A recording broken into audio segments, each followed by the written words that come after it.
পাক সেনা, আইএসআই এবং লস্কর-ই-তৈবা এদের টিম এই শয়তানের জালে পড়েই পেহেলগাঁও হামলার ব্লুপ্রিন্ট তৈরি হয়েছিল।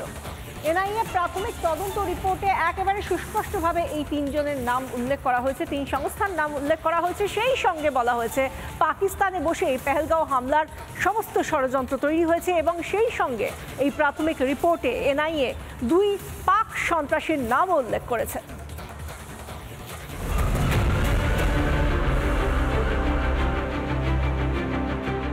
পেহেলগাঁওয়ে পাক সন্ত্রাসীদের নৃশংস হামলা, প্রাথমিক রিপোর্ট তৈরি এনআইএ। স্বরাষ্ট্র মন্ত্রকে রিপোর্ট জমা দেবেন এনআইএ ডিজি। সেই রিপোর্টেই একের পর এক চাঞ্চল্যকর তথ্য। হামলার ষড়যন্ত্র আইএসআই, লস্কর এবং পাক সেনার। পাকিস্তান থেকেই হামলার ছক, পাকিস্তান থেকে নিয়ন্ত্রণ হয় গোটা হামলা। প্রাথমিক রিপোর্টে পিওকের উল্লেখ রয়েছে। সন্ত্রাসীরা লাগাতার পাক হ্যান্ডেলারদের সঙ্গে যোগাযোগ রেখেছিল। তদন্তে রিপোর্টে নাম রয়েছে 2 পাক সন্ত্রাসী, হাসিম মুসা এবং আলী ভাই ওরফে তালহা ভাই। এই 2 সন্ত্রাসী পাকিস্তান থেকে নির্দেশ পাচ্ছিল। হামলার ব্লুপ্রিন্ট তৈরি হয় লস্করের সদর দপ্তরে। এসব থেকেই সন্ত্রাসী পাকিস্তানের নোংরা চেহারাটা আরো একবার বিশ্বের সামনে চলে এলো।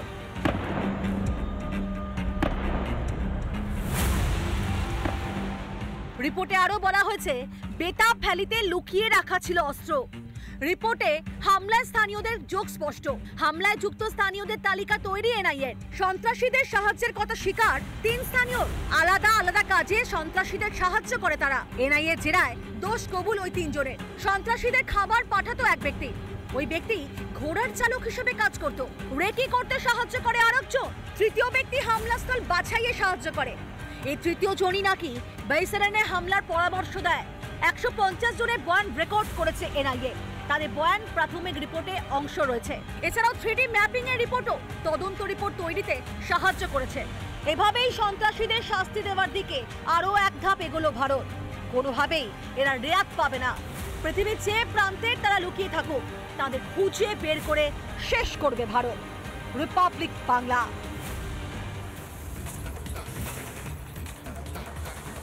রাজস্থানের জয়সলমেরে ধরা পড়ল এক পাক গুপ্তচর। 2013 সাল থেকে পাক গুপ্তচরের কাজ করে যাচ্ছিল পাঠান খান।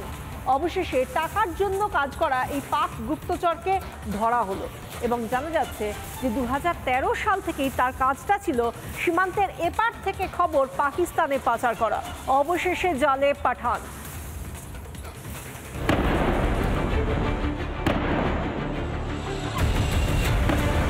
তৈরি 3 বাহিনী, সবুজ সংকেতের অপেক্ষা। জল, স্থল, আকাশের জবাব পাবে পাকিস্তান। প্রত্যাঘাতের ভয় ত্রস্ত ইসলামাবাদ। এরই মধ্যে রাজস্থানে ধরা পড়ল পাকিস্তানি চর। গুপ্তচর বৃত্তির রোধে দেশের প্রচেষ্টা এলো বড় সাফল্য। জয়সলমের থেকে গ্রেফতার করা হয়েছে পাকিস্তানি চরকে। ধৃতের নাম পাঠান খান। আইএসআইয়ের হয়ে কাজ করত সে। 1 মাস আগে আটক করা হয়। টানা জিজ্ঞাসাবাদের পর গ্রেফতার। 2013-তে পাকিস্তানে যায় পাঠান। সেখানে আইএসআইয়ের সঙ্গে যোগাযোগ তৈরি হয়। পাঠানকে টাকার তোপ দেয় আইএসআই। এরপরই চরবৃত্তির প্রশিক্ষণ নেয় সে। 2013-র পরেও পাঠান পাকিস্তানে গিয়েছে। সেখানে গিয়ে আইএসআইয়ের কর্তাদের সঙ্গে দেখা করত। লাগাতার আইএসআইয়ের সঙ্গে যোগাযোগ রেখে চলে পাঠান। আন্তর্জাতিক সীমান্ত সম্পর্কিত গোপন তথ্য পাচার করতে থাকে পাঠান। বহু গোপনীয় তথ্য পাকিস্তানে পাচার করেছে সে। সন্দেহজনক কাজের জন্য পাঠানকে প্রথমে আটক করা হয়। টানা জিজ্ঞাসাবাদের পর গ্রেফতার। বরাবর ভারতে গুপ্তচর পাঠিয়ে গোপন তথ্য হাতানোর চেষ্টা করেছে পাকিস্তান। এর আগেও অনেকবার পাক গুপ্তচর ধরা পড়েছে। এবার চলতি চাপানুতরের মধ্যে আরো একজন চালে। রিপাবলিক বাংলা। পাকিস্তানের সঙ্গে সন্ত্রাস ওতপ্রোতভাবে জড়িত সে কথা আমরা বলছি না, এই কথা এবার বলছেন পাকিস্তানের প্রাক্তন মন্ত্রী বিলাওয়াল ভুট্টো জরদারি। বেনজির ভুট্টোর ছেলে প্রাক্তন মন্ত্রী বিলাওয়াল ভুট্টো এবার সরাসরি এই কথাই বলছেন যে নতুন কোনো বিষয় তো নয়। পাকিস্তানের সঙ্গে এই সন্ত্রাসের যোগ তো বহু পুরনো একটা ইতিহাস রয়েছে সন্ত্রাসের সঙ্গে পাকিস্তানের, এবং সেই সঙ্গে তার কথায় যে সুর পাওয়া যাচ্ছে সেই একই সুরে কথা বলেছেন পাকিস্তানের প্রতিরক্ষা মন্ত্রীও।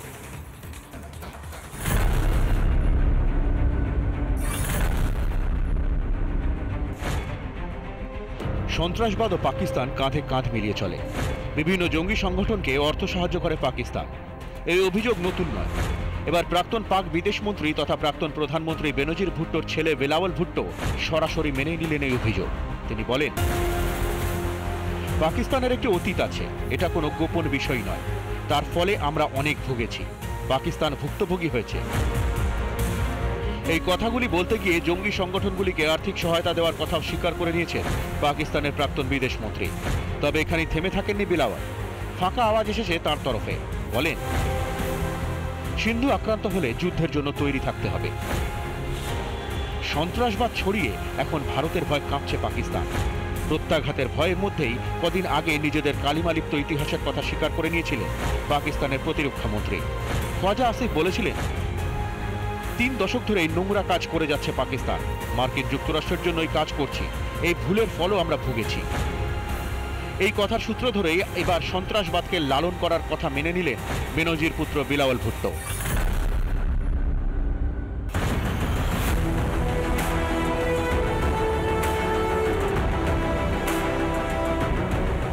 এমনিতেই ভারতের প্রত্যাঘাতের প্রহর গুনছে আতঙ্কিত পাকিস্তান। প্রধানমন্ত্রী নরেন্দ্র মোদীর পর হুঁশিয়ারি দিয়েছেন অমিত শাহ। এই অবস্থায় পাকিস্তানের প্রাক্তন বিদেশ মন্ত্রীর স্বীকারোক্তি, যা পাকিস্তানের মুখে আরও একটু কালি মাখিয়ে দিল বলেই মনে করছে সকলে। ওদের ওপর বিস্ফোরা সে দেশেরই জামাত নেতার মন্তব্য। আর আবার দাবি, কাশ্মীরের আগে আফগানিস্তানের সমস্যা মেটাতে হবে। এদিকে পাকিস্তানের সেনার ওপর হামলা জারি বালোচ মুক্তি সেনা, অর্থাৎ ঘরে বাইরে প্রবল চাপে ইসলামাবাদ। সন্ত্রাসবাদকে দিনের পর দিন হাওয়া দিলে যে কি হয় তা এবার ভালোই টের পাচ্ছে পাকিস্তান। রিপাবলিক বাংলা।